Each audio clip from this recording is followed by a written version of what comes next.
Thank you And so you much. are recording. All righty. So it is Tuesday, March 16th at 7:03. This is the Common Council Ordinance Committee regular meeting.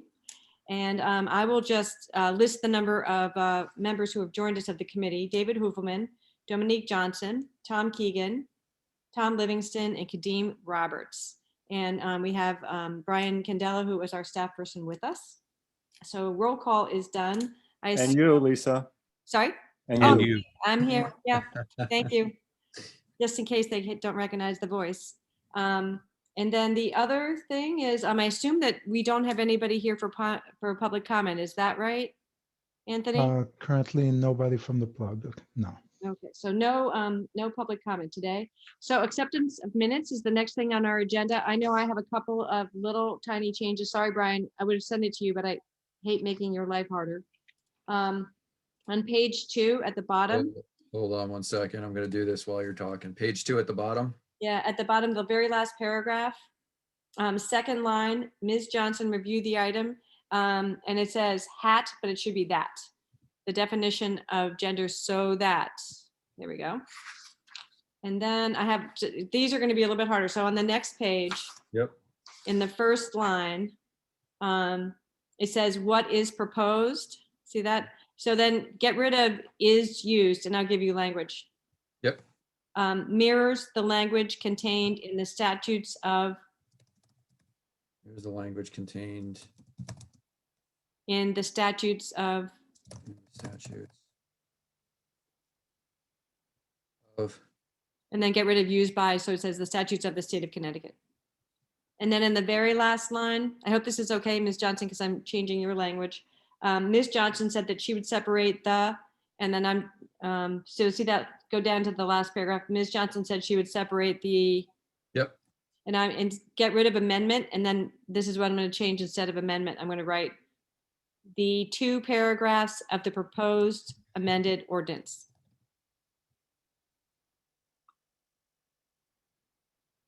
And then if you get rid of amendment, we're good. Anybody else have any further adjustments to the minutes? I can't see anybody's hands because we're out of gallery. Oh, sorry. Wait, I'll take it off. No worries. Off my my screen sharing skills that I've learned. You're getting good. All right. So assuming nobody else has other amendments, does anybody have a motion to approve the minutes as amended? Mr. Livingston, Kadeem, you can second. And so all in favor, raise your hands. That is unanimous from the attendees. Okay, so old business. Discuss and vote on Chapter 7, General Provisions, Section 7-6, Definitions Gender. And I'm going to turn this over to Dominique Johnson, who's done all of the heavy lifting on this. And people should have this in their packet. And basically what we're doing is reviewing the language you saw last month, and then we'll vote to take it to public hearing for next month if it's approved by the committee. All yours, Dominique. Thank you. Thanks, Chair. Evening, everyone. So based on our great conversation last time, this, as you'll see in the packet, is taking that feedback into account. It's separated now into 2 paragraphs for ease of understanding and use. The first paragraph being the state statute language, and then we're means to address the gender neutrality in the code in the second paragraph. I think, unless people have questions, that's pretty straightforward. I think we just wanted to make sure it was clear for folks and that the guidance was there. So yeah. Does anybody have any questions or comments? So this is verbatim out of the state's definition. That's great. I like that alignment. We changed the 2 words so that we could actually give the definition for. So it says gender is, I think, is what we maybe changed. okay. Remember, like when we were looking at it, just because we pulled it out of something else. So yeah, but the body. Okay. Verbatim. Yeah. The paragraph is not out of, the references to men signify individuals. That's not in Connecticut statute, just to be clear. Mm-hmm. And just right. That's we added that to clean up the references without having to go through the entire of the city code and the charter to make that revision. But that That was Makes sense exactly as what to- I was going to say. For the clarity of the record, the reason why we did this was we would otherwise have to go through ordinance by ordinance, clean up the he, she, meant, all that, and it would be wildly expensive and just cumbersome work to do. So we're hoping that we can get it done in one step with the gender definition. And just for clarity, as we do go through ordinances in the future, we can certainly make those changes as we go through them. And then the only other thing was, where is this? If this does get voted on and to move to public hearing, in order to try and save on the costs here, we're only amending the definition under section 7-6 under definitions of gender. So that is the only portion of section 7-6 definitions that I'm going to place if this does get moved to a public hearing to try and save a little bit on the cost, because it is a little costly to put these things in the paper. Very costly. Great. So if we don't have any other questions or comments, I guess I'd entertain a motion to take this to public hearing. Mr. Livingston, Mr. Keegan seconds. So all in favor? It is a unanimous vote. So thank you very much. That is done. Dominique, this is great work. We really, really appreciate all the effort you put into this. Thanks, Thank you Dominic. very much. It's awesome. So the next thing, oops, I switched my agenda. For under new business, we're going to discuss, I don't know that we're going to vote. It says discuss and vote, but I think we're just going to take it to, well, are we going to, well, we could talk about it. Discuss and vote on chapter 59A, housing equal opportunity, sections 59A-1, section 59A-2. Discuss on chapter 60, human relations commission, sections 60-1, 62, 65. And then Dominique, this again is your work, and we can, I'll turn it over to you. And we have Anna here also to help us explain what we're trying to do with this section of the housing equal opportunity sections. And I want to thank you, Chair, and I want to thank Anna Keegan for being here, especially given Anna's role with fair housing and these being commissions that report, you know, in terms of the structure to the mayor, obviously, but that have the staffing of community relations department staff like Anna and her expertise there. So, right. So what you'll see is the red line version of our code that's relevant here. And this came from conversations about making sure that this code, which by now is amended last in 1999, to make sure that the non-discrimination language is, for lack of a better word, modernized, but also taking into account the fact that certain things have evolved and our notions of discrimination keep becoming more inclusive, right? So this is an opportunity to take a look at that. So you'll notice in the red line, we're trying to have a more modern definition of sexual orientation that's been drawn from code that's used elsewhere, including New York City. There's the addition of gender identity or expression, the addition of veteran status as a veteran, and as well, language was taken out, as you'll see later on. There are terms in the red line I won't repeat that are seen as quite offensive, I think, at this point. So we're trying to use a more inclusive, actually drawn from the state of Connecticut as well, in terms of mental disability, intellectual disability, and so on, as opposed to language that is currently there. I think that's really just the gist of it. This is ongoing in the sense too that we need to kind of figure out how to address a potential loophole, which I'll defer to Anna and Brian perhaps about that. So the language is in progress. Great. Thank you. I don't know that we had really intended to vote to take it to public hearing yet. I think this is really our first introduction to the committee. So Anna, do you want to give us a little bit of color for all of this, the changes that we're suggesting? Sure. I'll start with the potential loophole that Dominique mentioned. The human relations statutes give the Human Relations Commission authority to take actions based on Connecticut state statutes. And when the Connecticut state statutes passed anti-discrimination dealing with sexual orientation, they numbered them differently. So although the Human Relations Commission under our current empowering statute ordinances, are allowed to act based on state statute, the state statute that deals with sexual orientation is not listed as one we are enabled to act on because it was passed after the code was written. Surprisingly enough, even though gender identity is not listed in the ordinance currently, it is one of the things that is listed in the state statute, so we might actually be able to act on that one. And I think part of the reason why there needs to be a definition of sexual orientation is that the state statute is incredibly limited in its definition and excludes multiple sexual and orientations and all romantic orientations.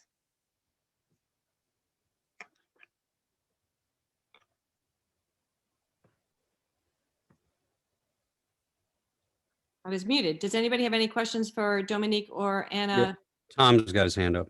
Oh, sorry, I'm back out of the gallery, so I don't see. Tom, please. Yeah, okay, thank you. I have a couple questions and excuse my ignorance in some things. So you changed mental disability to, well, you changed, yeah, mental disability to mental disability, intellectual disability, learning disability. Can you help me understand what the difference is? Mental disability, intellectual disability?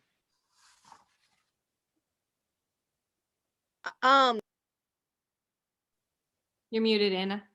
Not, yeah. Okay, that language is actually drawn from the state statutes dealing with discrimination. I think the idea is that a learning disability does not necessarily qualify as an intellectual disability. It's about how you can learn rather than how well you can think, I suppose. Yeah, That Keith, might be an offensive way of phrasing it. I actually understand the learning disabilities, the mental versus intellectual, I don't really understand. But if it's tied to the statute, you know, I'm not gonna, and I think it's. A mental disability, I think, would be more likely to be things that would be in the DSM that would be treated by a psychiatrist, Okay. rather than an intellectual disability where you might incidentally be treated by a psychiatrist, but it's more likely to be something that's not necessarily dealt with primarily in the DSM. Yeah, okay, that makes sense. I'm all in favor of making it as broad as possible. I do note here, and I don't think this is intentional, that you have deafness in other places where you've inserted the language, but not here. You have blindness here. Other places have blindness and deafness. So I think that's just an omission you want to fix. You could add that for sure. Yeah, because it's in other parts of the section.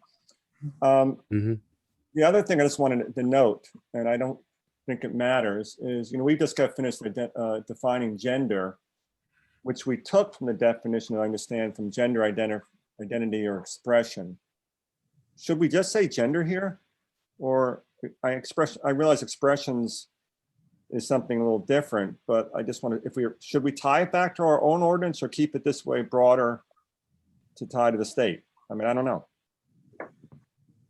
When I drafted this, I thought tying to the state was most effective, given that that's where some of the loopholes seem to be, but I see your point in terms of, yeah, but legally, I think gender identity or expression is probably I'm not sure because I'm not being a lawyer, but I just. Yeah, I just think, I agree it should be as broad as possible. I just wanted, you know, we just got finished identifying gender as effectively gender identity or expression.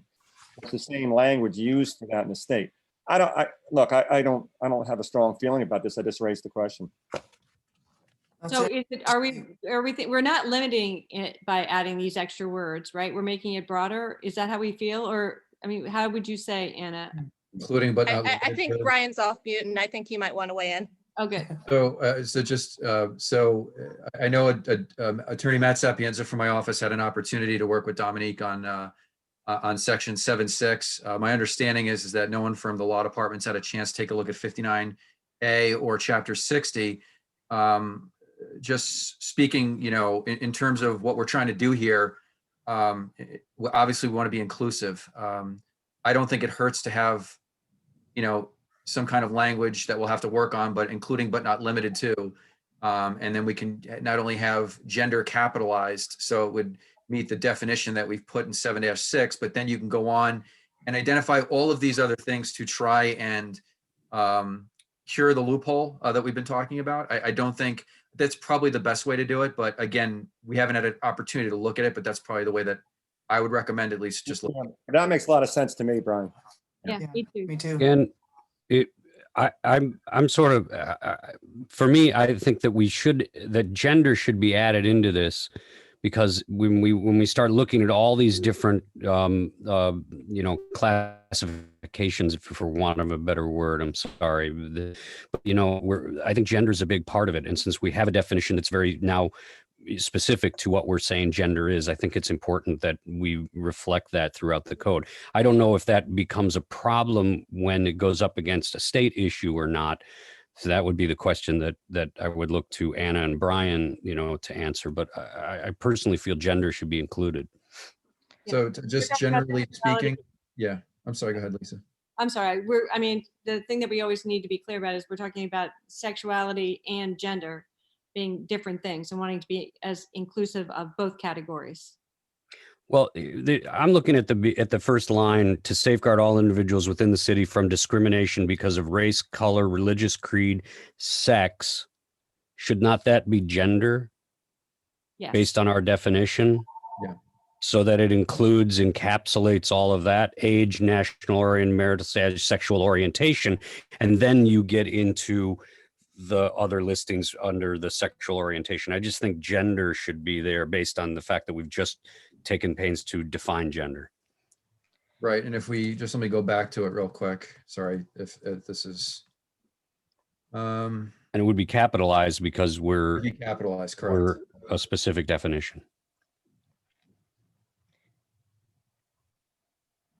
The one thing I would worry about, and I would defer to Brian on this, obviously, is we're dealing with an ordinance meant to be anti-discrimination that at various points references state statutes. When you deviate from language used in the state statute, a judge might read it as an intentional deviation meant to do something different. And in the case of sexual orientation, that is deliberate. In the case of these, I'm not sure if that's where you want to go or not. And I'm also not sure the degree of the risk. I'd defer to Brian on that. Yeah, so again, that'll be something that we could certainly take a look at. I think that, the municipal powers, statute 7-148C, I believe, talks about all of the different ways in which, and we can take a look at this in the next interim and next month, all the different ways in which the state basically says, here you go, and it basically gives all these powers to the municipalities. And there are times where the state will hold something back, but the municipal powers ordinance, basically a statute, will tell the municipality what they have the power to do. And it's very broad because obviously the state wants to delegate. But again, we could take a look at how to insert gender, the definition of gender that we've just worked on, into this, while still working on the cure to the loophole, and also making sure that 7-148C allows something like this to be done. And I mean, just based on how broad the language is, I'd be shocked if it wasn't, but I haven't looked at it in a couple of months, so we'd have to take a look at that. Great. And that's why we're not voting to take it to public hearing, because we really do need one more scrub, and we'll take it to the next, we'll bring it back to our next committee meeting to get the work done in the interim. And just for clarity, I think maybe in the future, when we know that something's going to get voted on, we'll put discuss and vote. And if it's something like this, we'll put discuss and possibly vote. What I didn't want to have is I didn't want to have it just be discussed and then there was a vote. I wouldn't want potential, people from the public who want to attend and make a comment about it and not think that there's a vote coming. So that's why I put vote, but we can possibly vote if we're not sure. We could discuss that though. Okay, great. So we won't be voting on it today. I think we'll just be bringing it back to to our next meeting. But I did want to introduce the idea, and because we're doing both together, it seems like the right thing to do. And Anne, I see your hand up. I did have one question. Was there an intention to protect romantic orientation as well? That was an interesting question. This makes me think, I was unable to find myself like a city code that did that. But I think I think maybe that's a conversation we should have right now, maybe if there's interest while you're here, especially Anna, because I haven't in my experience seen example codes of that. One thing I did want to add before we move to that too was idea of taking out the law. From what I know, often can define sex and gender in different ways and doesn't see them as the same. So that would be the only issue I'd want. And I'm glad we're going to see about, like, as you said, Brian, about investigating that a bit so we don't accidentally take out a word that actually gives people protections, right? Can I be Yeah. thick for a minute? Yeah. What is romantic orientation as opposed to sexual orientation? How is that defined within the law? Do you want to take that one or should I? I don't actually know how to know how it's defined in the law. I know what it is in a community context, which I could talk about. But yeah, Anna, do you have a legal definition to set us up? I don't think it's been dealt with very much in the law. Basically, in the community context, like Dominique says, we use, for people who are, for instance, asexual, we use a split attraction model because people can be both not interested, not experience sexual attraction and experience romantic attraction and therefore want to date and get in long-term romantic relationships. Those people are called aromantic, and they also experience discrimination based on being aromantic. I'm not aware of any areas where it's protected, although I did not have much time to do any research on this particular issue in a legal context. But I wanted to bring it up since we're modifying the code to bring it more in line. I think sexual or romantic orientation might be just as easy. Just to jump in real quick, Anna, I took a look at 7-148 while everyone was talking. It's actually 7-148. I thought it was C, but it's just 7-148. And I've highlighted on the share screen, one of the subsections is human rights, and subsection A is provide fair housing, and B is adopt a code of prohibited discriminatory practices. So, I mean, that's just something that I found looking at it for about 5 minutes. There might be other areas in here that we could look at, and we'd probably also have to take a look at the legislative history of the statute to see what it is specifically that they're referring to here. But I know that that's what Anna deals with a lot, and so that's two things that clearly the municipality, and I'll just scroll to the top just to show you what the introductory language says again. Bear with me, it's a long statute. Ordinances, powers granted to any municipality under the general statutes or by any charter or special act unless the charter or special act provides to the contrary shall be exercised by ordinance when exercise of such powers have the effect of, and then it goes through all of these things. So again, these are just, this is just an example of something I was able to find quickly. I'd probably have to pull this out and then do a Control F search in here just to find if there's other things. We probably have to go back through the case law and any kind of legislative history to find out what exactly it is that they'd be talking about if there's other stuff in here. But you think that this is the empowering statute for us to enact or promulgate this ordinance? Yeah, so typically what you'll see here is under scope of municipal powers, it says under subsection C here at the right here, it's highlighted. I mean, any municipality shall have the power to do any of the following in addition to all the powers granted to municipalities under the Constitution and the general statutes. And then it goes through 1, 2, 3, 4, 5, 6, 7,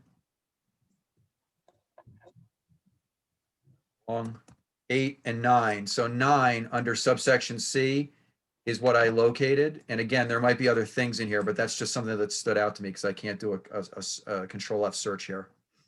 Good. So we feel like we're in a situation where we're doing okay with taking a look at this and maybe making some changes for good effect for broadening the definitions of discriminatory practices. We can certainly take a look at that. And then there's also the state puts out some guidance as well.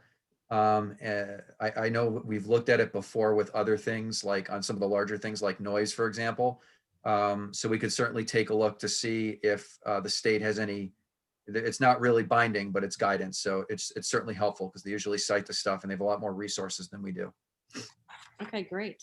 So just for a quick moment, Lisa, sorry, Madam Chair, if we did that, and just to go back to what we were referencing a moment ago, if we did sexual/romantic orientation, that would encapsulate that enough, Anna? Yeah, I imagine so. Am I on Okay. mute? Brian, also 7-148I. Oh, hold on, let me see if I can find that again. They're the ones that deal with my commission, so I know them. Oh, there you go. See, I'm glad we brought you. She's indispensable. Am I on mute? No, I'm not on mute. Good. No. Let me see if I can. You said it was Anna? Yeah, Um,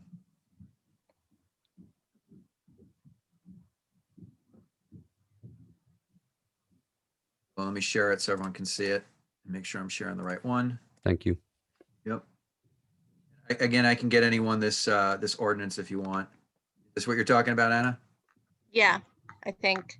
Sorry, I'm still on it. Yes. Wait, no. No, Further I down? is in part of the number. 7148I, not subsection I. I see. I. All right, let me find it. Oh, discriminatory practice. Oh, there you go. I don't know if this is in the way, so I'll just move it Oh, yeah, I see it. for Okay. everybody.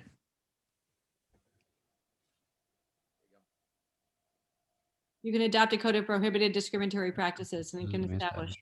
So to me, this seems like it's a little bit more descriptive of some of the general statements.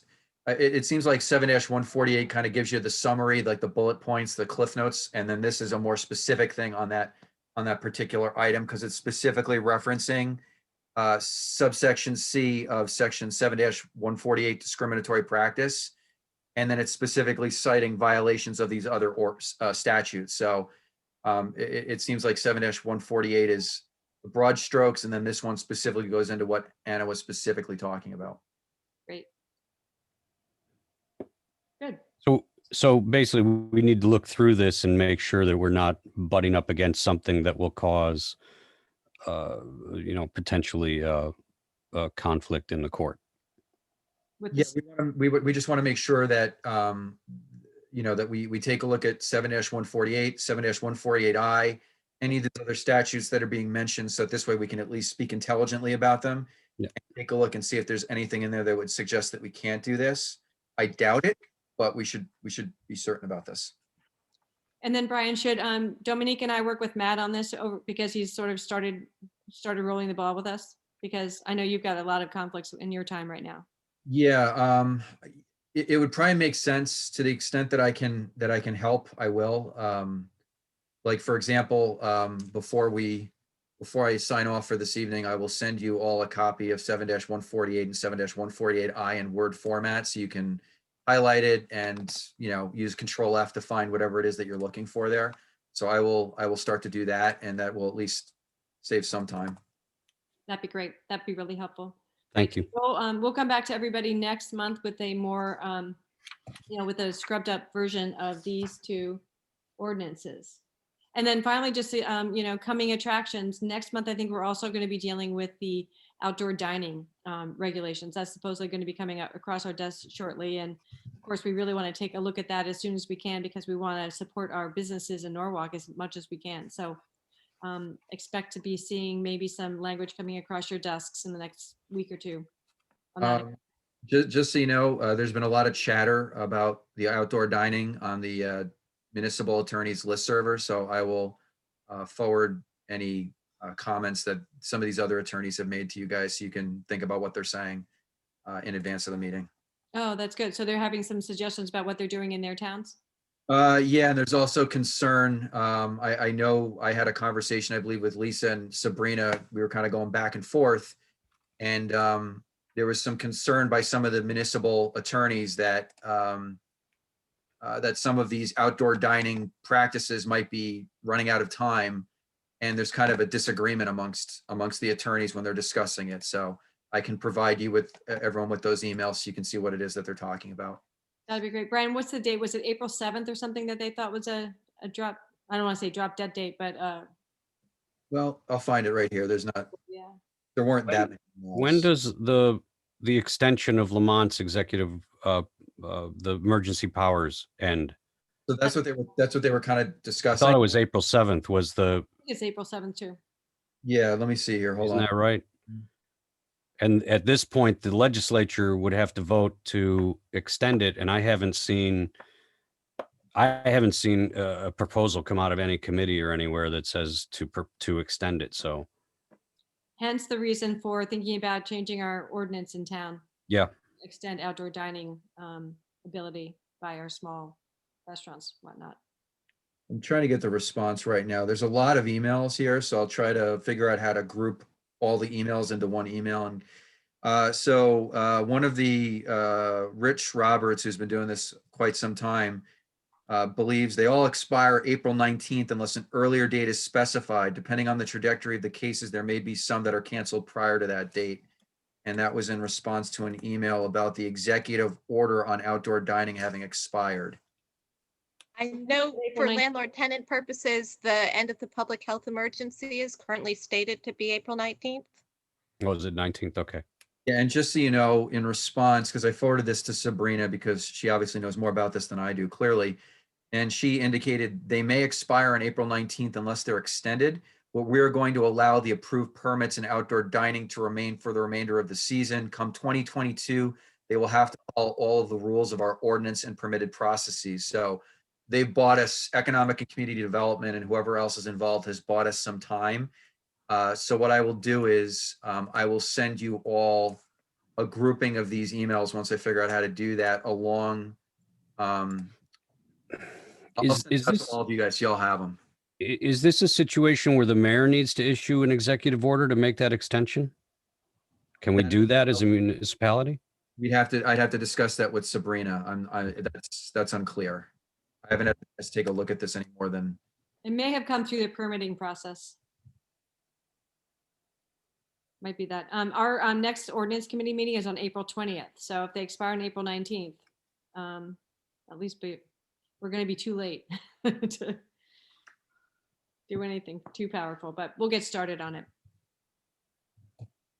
Well, we're really looking at it from a long-term standpoint. It's not just, we're not just looking at this as a fix for our current situation, but we're looking at the possibilities. Correct? That's why we're really doing this. Okay. It seemed to have been so successful that they think that there's, good reason to extend it. And it makes sense. It ties into, the other things we've discussed in other places about walkability and openness and outdoor congregation, those types of things, which I think are important for the city. So Promoting local business. Yeah. So without further ado, I think that unless other people have other new business that they like us to consider, I would see if anybody has a motion that they like to make to David. Motion to adjourn. Is that what we're looking for? That's what we're looking for. Okay. All right, everybody. Thank you so much. Again, thank you so much, Dominique and Anna. This is really good work. We really appreciate it. Brian, it's lovely to see your face. We hope that you get some everybody in the next month. All right, stay strong. One day at a time. All right. Thanks, everybody. Thanks. Thank you. Appreciate it. All right. Good Have a night. good one, everybody.